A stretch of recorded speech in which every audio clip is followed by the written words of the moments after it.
Hello, everybody. Welcome back to Sports by GSMC Podcast Network. I'm your host, Jeremy Lapidus. Today, we have a big show for you. In the middle of the show, Shohei Ohtani will be going live. We'll try to get as much breaking news on that as we can. Obviously, the scandal around that, he's going to be going live in about 40 minutes from now, so right as we're wrapping up. But before we get to that, remember, there's other stuff to talk about as well. March Madness is in full swing. The first round, the weekend is done. We have made it through the round of 32 onto the Sweet 16. We're going to break down all of that, the last remaining Cinderella, and everything that's taken us to this point in the tournament. NFL has new rules being passed. The hip drop tackle has been banned. Talk about my thoughts, players' thoughts, as well as the other rule that just was passed, which is giving the coaches a third challenge if they get one right instead of both of them. And then we will end our show talking about baseball. Jordan Montgomery is still on the market with opening day, just 3 days away now.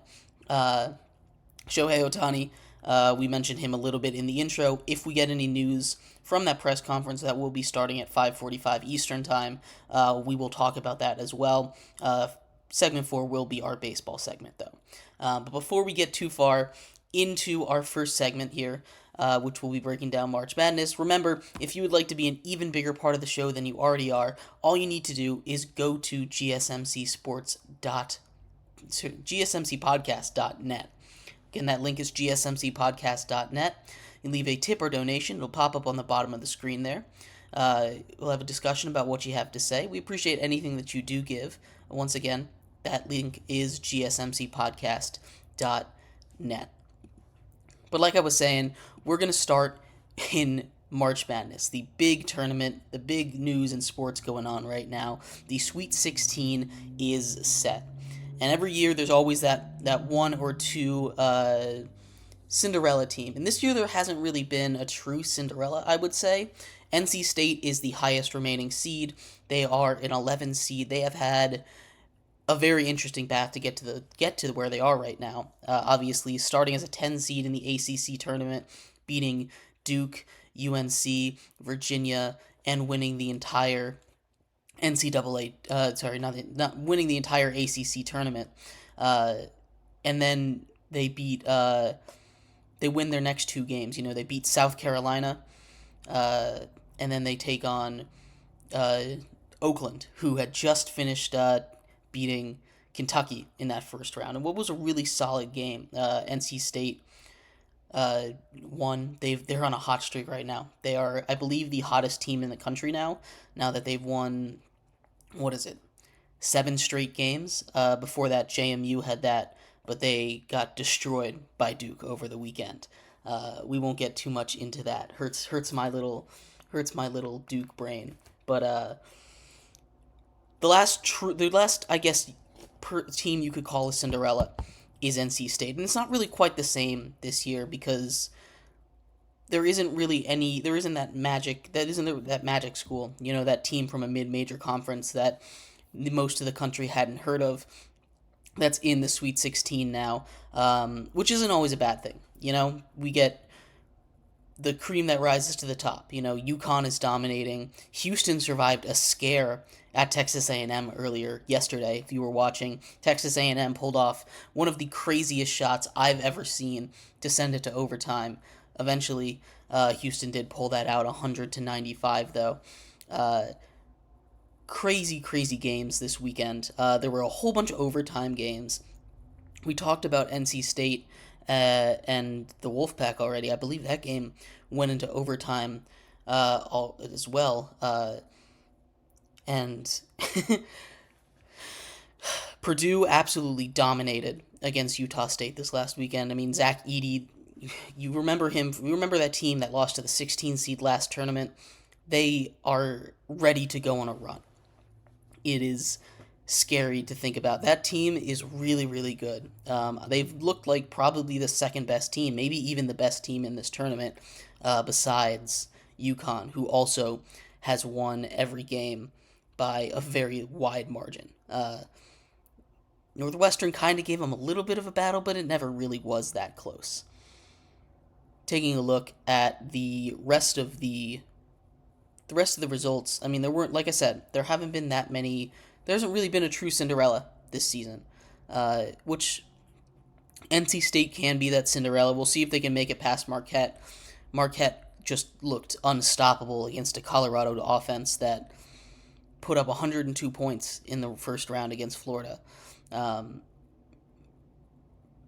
they killed it. Marquette is a scary team. They're a 2 seed heading into this weekend. I'm curious to see how NC State tries to handle them because they can shoot the lights out. Uh, they're a very athletic, quick team, really good on defense as well. And like I said, they can shoot with the best of them. It's a tough draw for NC State. They haven't had the hardest road, I'd say, to get here, but this is their first real test since the ACC tournament. And they did beat two teams that are in the Sweet 16, Duke and UNC. Duke, who, if they win and Duke pulls off the upset at Houston, they could have a rematch in the Elite Eight. Duke, who, oh my goodness, they went off against James Madison. They played as perfect of a game as you can. You shoot 50% from three, 52% from the field. They dominated that game start to finish. JMU looked like a team that was not ready for the bright lights of Duke. And Duke just looked angry. I don't know why they were so pumped up to play James Madison. But they went out there. Jared McCain dropped 30 points. He set a freshman record for threes in a game for all of Duke history in the first half. It was absolute domination by the Duke Blue Devils yesterday. Not a fun night for me. But that Duke-Houston matchup, if Duke can continue to play like this, I think Houston was my pick to win the NCAA tournament when I was making my bracket before the whole thing started. They're probably number 3 for me now. I think Purdue and UConn have jumped them, at least in my opinion. But if Duke can continue to play the way that they did against James Madison, I mean, it's hard to picture a team that can beat them. They were shooting the lights out. Their defense was playing phenomenally. That's a scary team. They finally figured out how to play basketball. Duke can make a run. Houston is that really, really good defense. That's probably the game that I'm most excited for this weekend, that Duke-Houston matchup. Just because if Duke can, like I said, if Duke can show up like they did yesterday against James Madison, I think they can give them a run for their money. Gonzaga-Purdue is also a good matchup. Both of these teams who have a history of of falling short in the tournament.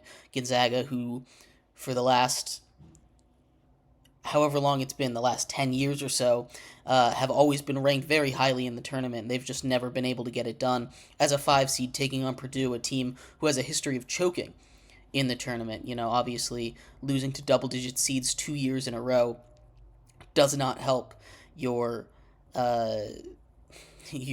outlook on that from a public perspective. But one of those teams is making it to the Elite Eight. I think Purdue, the way they're playing with Zach Edey down the middle, and that 3-point shooting, they were hot. Put up 106 points. They could not miss. And that entire region is good. Creighton, Tennessee.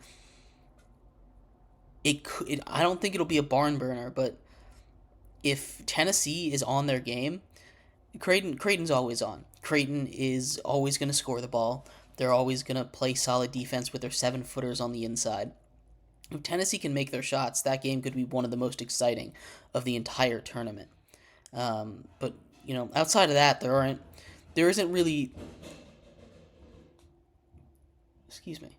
Outside of that, there isn't really that many crazy games. It is kind of chalk this year. There's in every single 1 seed, 2 seed. Has made it this far. There's 1 3 seed that's out. 2 3 seeds that are out. But it's a lot of chalk so far this year in March Madness. So I'm excited for the Sweet 16. That's happening on Thursday, Friday. Uh, a lot of stuff can happen. There's still heavy favorites, and there's still a couple guys. Clemson is still in there. Clemson was probably was one of the teams that was most picked to get upset in the first round, and here they are in the Sweet 16, taking down New Mexico, taking down Baylor, and Alabama as well, also a pick to get upset sometimes. That game against College of Charleston and against Grand Canyon, excuse me. Both of those games were wild. If you haven't watched those, go watch those games. It was nonstop offense, craziness going on. People were falling all over the floor. And now they get to play North Carolina. Uh, there isn't really a bad matchup in the entirety of that Sweet 16. There's a couple games I don't think will be that close. Marquette, NC State, UConn, San Diego State. But outside of those games, I think every game is going to come down to the wire. I'm very excited for it.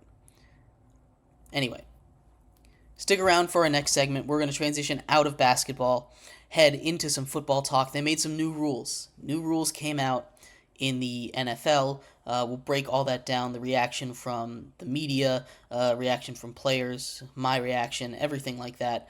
That is coming up right around the corner. Thank you, everybody, so much for sticking around.